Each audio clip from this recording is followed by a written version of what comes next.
नमस्कार दोस्तों, हम यहाँ भराड़ी घाट पर शिमला मटौर नेशनल हाईवे पर खड़े हैं। यहाँ से निकलने वाले जो लोग हैं, जो परेशान हैं पिछले लगातार कई वर्षों से एनएचएआई विभाग की लापरवाही और निष्क्रियता के चलते, यहाँ लोग जो सड़कों के गड्ढों की वजह से, सड़कों में नालियाँ ना होने की वजह से जो असली गड्ढे बनते हैं वो नालियाँ ना होने की वजह से बनते हैं और नालियों से पानी सारा सड़क में आता है। इसमें इस के परेशानी के चलते जो लोग, स्थानीय लोग जो परेशान हैं तथा सैलानी, हम यहाँ की बात कर रहे हैं कि मंडी से हैं और चाहेंगे सर कि आपको सड़क के बारे में, ये जो सड़क जो कभी एनएचएआई विभाग के पास रहती है, कभी पीडब्ल्यूडी के पास रहती है, और ये सड़क जो है असल में इसकी लंबाई चौड़ाई ये कम नहीं होती है, लेकिन फाइलों में ही ये एक दूसरे विभागों को जाती हैं और करोड़ों रुपए का गबन जो हर वर्ष जो किया जाता है, जो राजकीय सरकारी पैसा है, जो लोगों के टैक्सीज के रूप में यहाँ 3 सीमेंट कंपनियों से हज़ारों ट्रक तथा यहाँ के जो सैलानी हैं हिमाचल प्रदेश के, वो अपने टैक्स जो दे रहे हैं, उस टैक्स की हेराफेरी हो रही है। उसके कहीं ना कहीं बड़े स्तर पर आप क्या कहेंगे कि ये हिमाचल प्रदेश के अंदर क्या चल रहा है?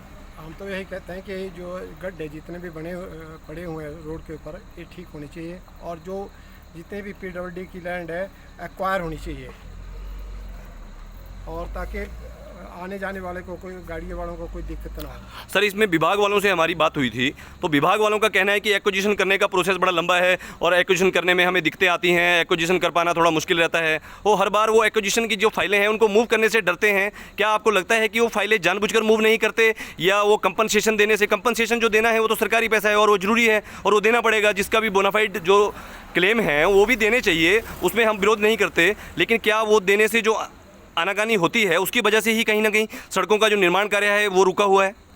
मैं तो समझता हूँ कि जो भी इसका पब्लिक को जो रेट देना था, ये तो मेरे ख्याल आज से कई 10-20 साल या 40 साल पहले दिया जा चुका है। ये तो ऐसे ही एक्वायर्ड है, अगर सरकार चाहे तो इसको लेकर के और अच्छे रोड का निर्माण कर सकती है, व्यवस्था करती है, गाड़ियों की अच्छी व्यवस्था हो सकती है आने जाने, और टूरिस्ट के लिए, टूरिस्टों को भी कोई दिक्कत नहीं होती। जैसे इन्होंने कहा है कि 30 तारीख के बाद सारा लॉकडाउन खुल जाएगा, यहाँ पे बाहर की गाड़ियाँ भी अंदर यहाँ पे ट्रैवल हो सकती हैं, बंदे आएंगे जाएंगे, तो आप खुद देखिए इन रोडों के ऊपर क्या पब्लिक चल पाएगी? जहाँ पे जन आम लोगों का चलना दोबर हो रहा है, वहाँ पे गाड़ियाँ कैसे चलेंगी? ऊपर से मल्टी एक्सल गाड़ियाँ हैं, उनको इतने नैरो पॉइंट है रोड के कि वहाँ से आम बंदा तो क्या, गाड़ी क्या निकलेगी? गाड़ी निकालने के लिए बात पड़ती है, आए दिन डेली एक्सीडेंट होते रहते हैं। इसलिए मैं पीडब्ल्यूडी विभाग या सरकार से निवेदन है हमारा कि इन खड्डों को भरो, जितना हो सके आप पब्लिक का पैसा पब्लिक के ऊपर लगा हुआ, जितना आप इंक्लूड कर सकते हो। इन खड्डों की वजह से आए दिन कितने एक्सीडेंट होते हैं, उनकी रिस्पॉन्सिबिलिटी सरकार को लेनी चाहिए थी। अगर सर रोड बढ़िया होगा, लोगों को आने जाने में कोई दिक्कत नहीं होगी, तो लोगों को मुश्किलों का सामना कम करना पड़ेगा। अब लोग यहाँ से राजधानी शिमला की तरफ जाते हैं तो वहाँ का इतना बुरा हाल है, रोडों का हाल है, इतनी सारी ट्रैफिक होने के बावजूद सरकार इसके खिलाफ कोई भी कदम उठाने से डर रही है। क्यों डर रही है? इसके खिलाफ थोड़ा जितना हो सके हम आप लोगों से ये निवेदन करते हैं कि अपनी जो समस्या है वो उठाइए, आगे अपने आवाज़ उठाइए, ताकि ऐसा कि कम से कम लोगों की जो रोड है वो ढंग के तो मिल सके, लोग यहाँ से आ सके। अभी इस पर 2 लाइन के चक्कर में पड़े हुए, क्या फ़ायदा 4 लाइन करने का जब आपका 2 लाइन का रोड बिल्कुल सही नहीं है? इसमें इतने खड्डे हैं, इतने लोगों को ये समझ नहीं आता कि यहाँ पे गाड़ियाँ यहाँ से क्रॉस कराएं या यहाँ पे मछली पालन का काम शुरू करें। ये मैं सरकार से ये निवेदन करता हूँ कि जितना जल्दी हो सके आपकी हालत हो सके, ड्रेन के लिए, पानी के लिए बढ़िया है यहाँ पे नालियों के लिए। और पीडब्ल्यू विभाग थोड़ा ध्यान दीजिए, आप अपनी लैंड जितनी भी है उसको कवर कीजिए, उसके हिसाब से अवैध कब्जे जितने भी हैं उनको भी हटाइए, और बाकी जो रोड को आप अच्छे तरीके से कीजिए इनका। बिल्कुल सही जायज़ सवाल। यहाँ मनोज पाठक एक समाजसेवी हैं तथा यह शिमला की ओर अभी इस सड़क से क्या गुजर रहे हैं। और अंकल, हम आपसे जो इन्होंने भी जो सवाल किए बिल्कुल जायज़, कहीं ना कहीं बिल्कुल क्लियर बातें हैं, और सरकार की लापरवाही और विभाग जो हैं जो करोड़ों रुपए के, खरबों रुपए के अमाउंट को इधर उधर करते हैं, असल में यहाँ सड़क पर एक भी रुपया सिंगल पैनी खर्च पाने में, उचित समय में बरसात से पहले यहाँ नालियाँ बनाने में, जहाँ हम खड़े हैं यहाँ सामने आप देख सकते हैं सड़क में कोई नाली नहीं है, सड़क में नाली का निर्माण नहीं किया गया है, तो पानी जो आएगा बरसात का वो कहाँ जाएगा? सड़क के ऊपर जाएगा, यह निश्चित है।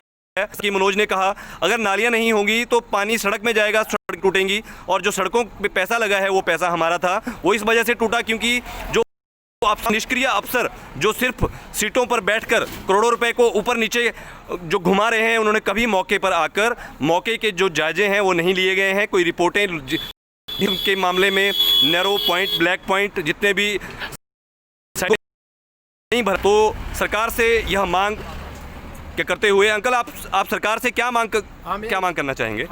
जो इस लड़के ने कहा मैं इसका समर्थन कर रहा हूँ और सरकार को रोड के बारे में ध्यान देना चाहिए। जी बिल्कुल सही सवाल।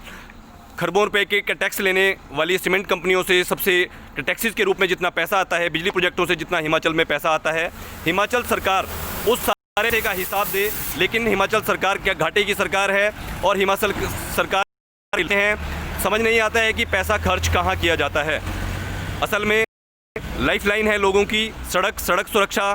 सड़क में हजारों जो बच्चे मरे जाते हैं लापरवाही की वजह से, राष्ट्रीय राजमार्ग विभाग की वजह से।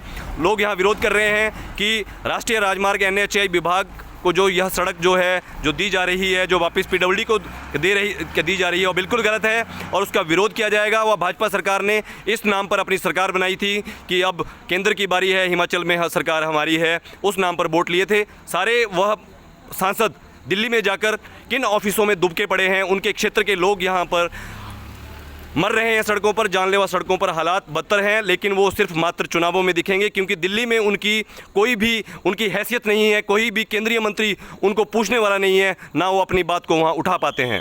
Global journalist Bharadighat.